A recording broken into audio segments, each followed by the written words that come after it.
Olá, meus queridos alunos do nono ano do Colégio Edificar, tudo bem com vocês? Eu espero que sim. Aqui é o professor Madison Martins, da disciplina de Geografia, e hoje nós vamos estar dando continuidade. Para falar a verdade, vamos dar o desfecho desse capítulo 8, que seria a continuação 02, e que nós estamos falando da África, espaço natural e sociedade. É, Só ressaltando que esse último vídeo é sobre essa parte final do conteúdo, né, no caso do capítulo 8, é, eu adaptei porque no livro de vocês eu vi que estava de uma forma bem densa, né? E aí eu tentei colocar aqui de uma forma mais pontual. Então, desde já eu auxilio vocês a pegarem esse capítulo 8, a parte final, e fazerem uma leitura, né? Considerarem os tópicos que estão lá como texto complementar e fazer uma leitura mais apurada das coisas que estão no livro. E aqui, né, nessa videoaula, né, que a gente chama de aula remota, né, também, eu vou estar pontuando, né, as mesmas coisas que estão lá, só que com alguns diferenciais e de forma um pouquinho mais objetiva, tá bom? Então, é só ressaltando que no nosso último vídeo nós falamos um pouco da questão do clima e vegetação, né, que são aí fatores que estão relacionados e que principalmente o clima ele influencia na vegetação.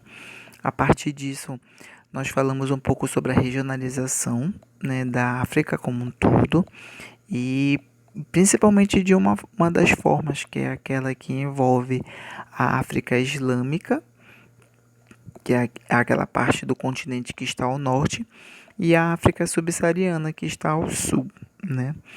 E a partir disso, nós falamos um pouquinho sobre a região do Sahel, né, associado a um processo de desertificação, processo natural que vem ocorrendo lá no continente e que ele pega uma abrangência ali no sentido leste-oeste.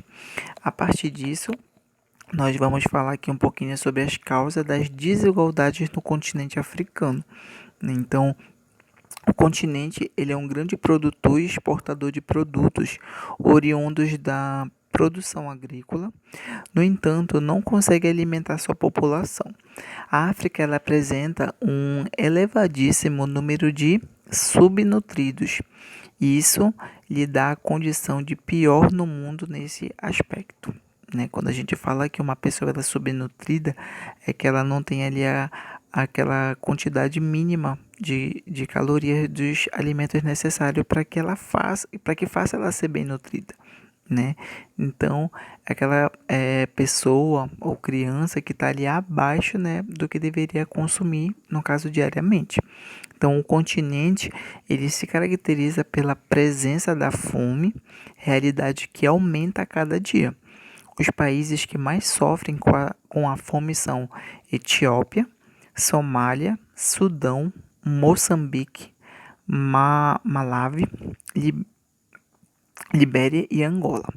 As estimativas são pessimistas. Segundo um relatório do Instituto Internacional de Pesquisa em Política de Alimentação, o número de crianças subnutridas subirá cerca de 18%, estimativa para o ano de 2020, no caso para isso.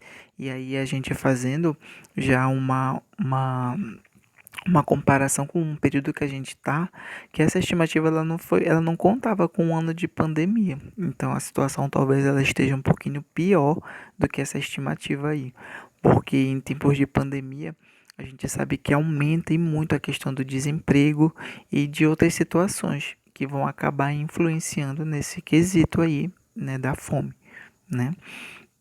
Então aqui eu coloquei duas imagens, que são imagens corriqueiras. Se a gente colocar fome África em pesquisas no Google, né, a gente vai... São as primeiras imagens que aparecem, né? Dessas crianças, dos adultos, né, magros, das crianças subnutridas, né, de mães que tentam alimentar seus filhos através do leite materno, mas que nem isso tem. Então é um contexto bem complicado. Então no mesmo estudo, né, foi divulgada outra estimativa que afirma que nos próximos 20 anos o continente africano terá uma diminuição na produção de alimentos.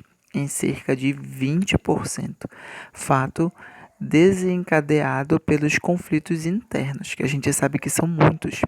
Segundo estudo realizado pela Organização das Nações Unidas, cerca de 150 milhões de pessoas africanas não têm acesso à quantidade mínima de calorias diárias. E o pior, outros 23 milhões podem literalmente morrer de fome ou por causas provenientes da mesma, né? No caso aí, a fome ela pode ocasionar outros problemas, né? Principalmente internos aí. E de É de conhecimento de todos que a África ela convive com o problema da fome. Agora, basta saber quais fatores desencadearam as diversas mazelas sociais que essa parte do mundo se sujeita. Uma das causas da fome está ligada à forma de ocupação do território e à extrema dependência econômica externa herdada do período do colonialismo. Isso é agravado ainda mais com o acelerado crescimento populacional. As taxas de crescimento natural na África são as mais elevadas do mundo. Para se ter uma ideia, a população africana em 1950 era constituída por 221 milhões de pessoas. Atualmente são mais de 850 milhões. Quando a gente fala, meninos, dessa parte de forma de ocupação do território, é porque dentro do processo de colonização, a gente sabe que muitos povos e etnias, eles foram agrupados em uma única área, né? E isso fez com que houvesse muitos problemas relacionados a conflitos, porque eles colocaram grupos distintos, né, dentro de uma mesma área. E isso é complicado, por isso que há um grande número de conflitos. Isso daí também é um pontapé para essa questão conflituosa. E aí a gente chega na política do apartheid, né? O apartheid em ele significa, no caso, né, a palavra em si, separação, que foi um regime de segregação racial que ocorreu na África do Sul, que é um país que está, né, no continente africano, a partir de 1948, o qual privilegia a elite branca do país, que perdurou até as eleições presidenciais de 1994, ano em que ascendeu ao poder Nelson Mandela, o maior ícone da liderança da África Negra, que pôs fim ao regime segregacionista, lutando pela igualdade racial na África do Sul. O termo apartheid ele se refere a uma política racial implantada na África do Sul, né? Só repetindo. De acordo com esse regime, a minoria branca, os únicos com direito a voto, detinha todo o poder político e econômico no país, enquanto a imensa maioria negra estava à obrigação de obedecer rigorosamente à legislação separatista. Isso daí aparecia em vários, né, ambientes, até mesmo em salas de aula, né? Os alunos negros eles eram colocados para a parte de trás ou para a lateral em pontos escondidos e eles não podiam se misturar. E muitas coisas que eram ditas por exemplo, de objetos, utensílios ou ambiente, tudo tinha uma separação. Não podia haver de forma alguma a junção, né, dessas partes da sociedade, né, que para eles tinha que ter essa distinção. A política de segregação racial foi oficializada em 1948 com a chegada do novo Partido Nacional, NNP, ao poder. O apartheid não permitia o acesso dos negros às urnas, né, e os proibia de adquirir terras na maior parte do país, obrigando-os a viver em zonas residenciais segregadas, uma espécie de confinamento geográfico. Casamentos e relações sexuais entre pessoas de diferentes etnias também eram proibidos. Então, a oposição ao apartheid teve início de forma mais intensa na década de 1950, quando o Congresso Nacional Africano, CNA, a organização negra criada em 1912, lançou uma desobediência civil. E em 1960, a polícia matou 67 negros que participavam de uma manifestação. O massacre, como ficou conhecido, provocou protestos em diversas partes do mundo e, como consequência, a CNA foi declarada ilegal e seu líder, Nelson Mandela, foi preso em 1962 e condenado à prisão perpétua. Né, com o fim do Império Português na África, 1975, e a queda do governo de minoria branca na Rodésia, atual Zimbábue, 1980, o domínio branco na África do Sul entrou em crise. Esses fatos intensificaram as manifestações populares contra o apartheid. A Organização das Nações Unidas tentou dar fim à política praticada no país. O presidente Peter promoveu reformas, mas manteve os principais aspectos do regime racista. E aqui a gente tá mostrando, né, tem uma imagem aqui do Nelson Mandela. Então, com a posse de Frederic na presidência em 1989, que foi um ano também que marcou muito a história, que foi o ano que, por exemplo, teve a queda do muro de Berlim, né, que estava aí bem na finalização, eu diria, desfecho do período da era bipolar, ocorreram várias mudanças. E em 1990, Mandela foi libertado e o CNA recuperou a legalidade. Aí, no caso, o presidente lá, né, revogou as leis racistas e iniciou o diálogo com a CNA. Sua política foi legitimada por um plebiscito só para brancos em 1992, no qual 69% dos eleitores brancos votaram pelo fim do apartheid. Né? E aí a gente tem a ideia dos conflitos no continente africano. Então, esses conflitos, eles são basicamente motivados por disputas territoriais, golpes de estados que geram crises políticas, rivalidades tribais motivadas por questões étnicas ou religiosas, disputas por água e recursos minerais e imersão do povo na miséria. Essas motivações são provenientes do processo de colonização do continente, que foi como eu falei anteriormente, né, da Guerra Fria, da intervenção de terceiros estados e de eleições conturbadas. Quando a gente fala dessas disputas por água, atendendo aí para uma questão natural, a gente sabe que alguns países estão entrando em conflito para adquirir, né, o monopólio das nascentes de alguns rios, que nascem em um país e correm para um outro.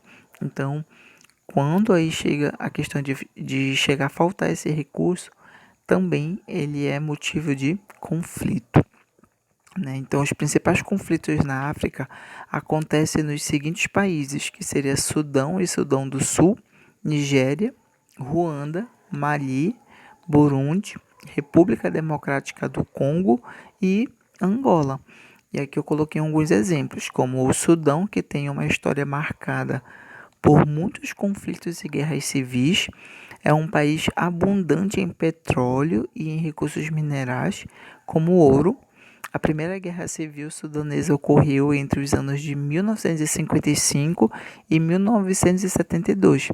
E esse conflito bélico travado entre o governo do Sudão e rebeldes do Sul tinha por objetivo a separação da região do sul do Sudão.